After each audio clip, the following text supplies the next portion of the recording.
In the lesson today, you're going to be finding the distance between two rational numbers, and we're going to be starting out on a number line. In this first example, it's asking us what's the distance between -4 and +5.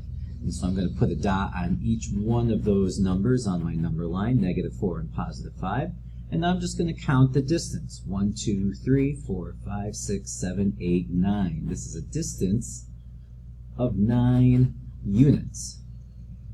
Okay, right next to it, it says what's the distance between 5 and -4. So again, I'll put my dots, 5 and -4, and I'll just count again. 1, 2, 3, 4, 5, 6, 7, 8, 9 units.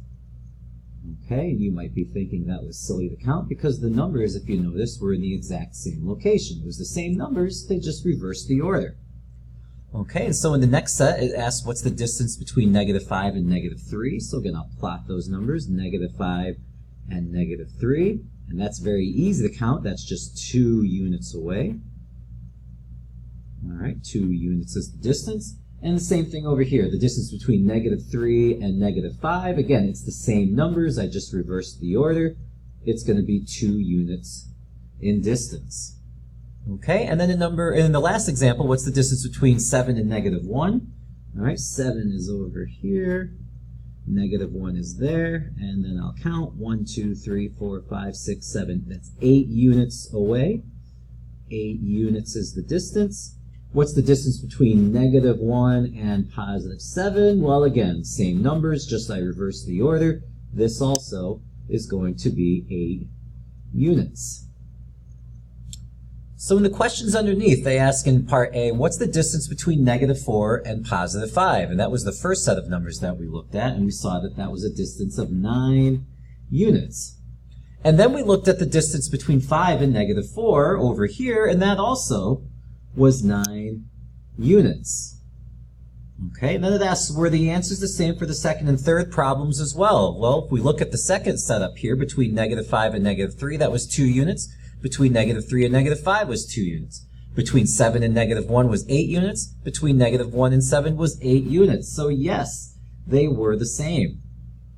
And then they want to know, why did you both get the same answers for all 3 problems? Okay, and the reason was because the locations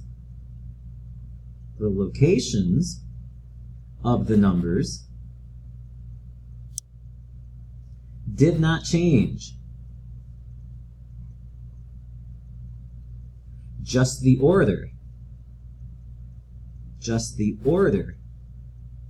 of the numbers changed. And since the actual numbers themselves didn't change, just the order, that's why we got the same answers when we looked at all 3 problems. In question E, they're asking what represents the distance between a number and 0 on a number line. And we learned earlier in the year that the distance between a number and 0 is called absolute value. Absolute value is a number's distance from 0 on the number line. So in question F, they ask if the distance between 5 and 0 can be calculated using the absolute value of 5 minus 0. Do you think that we might be able to calculate the distance between -4 and 5 using absolute value? Okay, and the answer to this is yes. If I ever want to find the distance between 2 numbers, what I need to do is subtract those numbers like they did up here.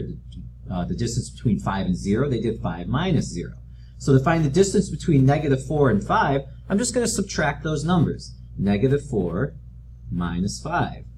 And now the reason that we need absolute value is because we're finding a distance, and distances can't be negative. So if I put the problem in absolute value bars, this is going to ensure that my answer becomes positive. Okay, this is a subtraction problem. I'm going to change it to an addition problem before I do anything else. Subtracting a positive is the same as adding a negative. So -4 minus 5 is the same as -4 plus -5. And again, I'm going to take the absolute value of whatever number this is. If I add -4 and -5, that gives me -9. But again, distance can't be negative, which is the reason why I have it in absolute value bars. And this is how we come up with a distance of 9 units. And we can again verify that the distance between -4 and 5 is 9 units by looking at these number lines up above. In question G, they wanted us to prove that this would work for the other two distances that we looked at the number lines up above. And so what I did, I set up these subtraction problems. To find the distance between -5 and -3, I'm going to subtract them. And again, I want my answer to be positive. Distances can only be positive, so I put it in absolute value bars. I then changed this subtraction problem into an addition problem. And then I added -5 and 3 to get -2. But since I'm taking the absolute value, that means that the distance had to be 2 units. And we saw in the number lines up above that -5 and -3 were 2 units apart. Very similar with 7 and -1. I'm going to subtract the numbers, 7 minus -1. And again, in absolute value bars, just to make sure that my distance is positive. 7 minus -1 is the same as the addition problem 7 plus 1. 7 plus 1 I know is 8. And when I take the absolute value of 8, I get 8 units, which again, I can verify by looking at the number lines up above to see that 7 and -1 are 8 units apart. With the next set of numbers, we're going to be using number lines to find the distance between them. In part A, they want to know what's the distance between 0 and -8. So all you have to do is plot those numbers on the number line. There's 0, there's -8, and then you just have to count. 1, 2, 3, 4, 5, 6, 7, 8. There is a distance of 8 units between 0 and -8. In part B, they want to know what's the distance between -2 and -1/2. So again, I'm just going to plot where those numbers are on the number line. Here's where -2 is located. -1/2 is halfway between -1 and -2, so it would be right there. And this is a very small distance that I can see right here, which is just a half a unit. They're a half a unit apart from each other. In letter C, they want to know what's the distance between -6 and -10. So again, all you have to do is plot those points, -10 and -6, and then just count. 1, 2, 3, 4 units. This is a distance of 4 units. So it's very easy to do if you have a number line at your disposal. So to find the distance between two numbers, if I have a number line available, again, I'm just going to plot the two numbers on the number line and then I'm going to count. For example, -3 and +2. Plot the numbers on the number line. There's -3, there's +2, and now starting at -3, I'm going to count until I get up to 2. 1, 2, 3, 4, 5 units. And again, we were just practicing that before. Very easy to do if you have a number line. But what if you don't have a number line? Well, we're going to use a formula that we talked about earlier in the presentation. To find the distance between two numbers, all you have to do is subtract them. To find the distance between -3 and 2, I'm going to set up the subtraction problem, -3 minus 2. And then to make sure that my distance will be positive, I'm going to put the whole problem in absolute value bars. Now I'm going to change the subtraction problem into an addition problem. -3 minus 2 is the same as -3 plus -2. And again, it's going to be in absolute value bars. Now I can do the addition problem. -3 plus -2 is -5. But it's in absolute value bars because our distance can't be negative. And so again, this is going to confirm when I take the absolute value that the distance is going to be 5 units. So this is how you could use a formula if you didn't have a number line available. The absolute value method is very useful when trying to find the distance between two numbers in a real-world problem. A hiker starts hiking at the beginning of a trail at a point which is 200 feet below sea level. 200 feet below sea level would be the number -200. Okay? He hikes to a location on the trail that's 580 feet above sea level, which means that's going to be 580. And he stops for lunch. They want to know what's the vertical distance between 200 feet below sea level and 580 feet above sea level. What's the distance between these two numbers? Okay, and again, for two rational numbers P and Q, the distance between P and Q, you subtract the numbers and then you take the absolute value of the answer.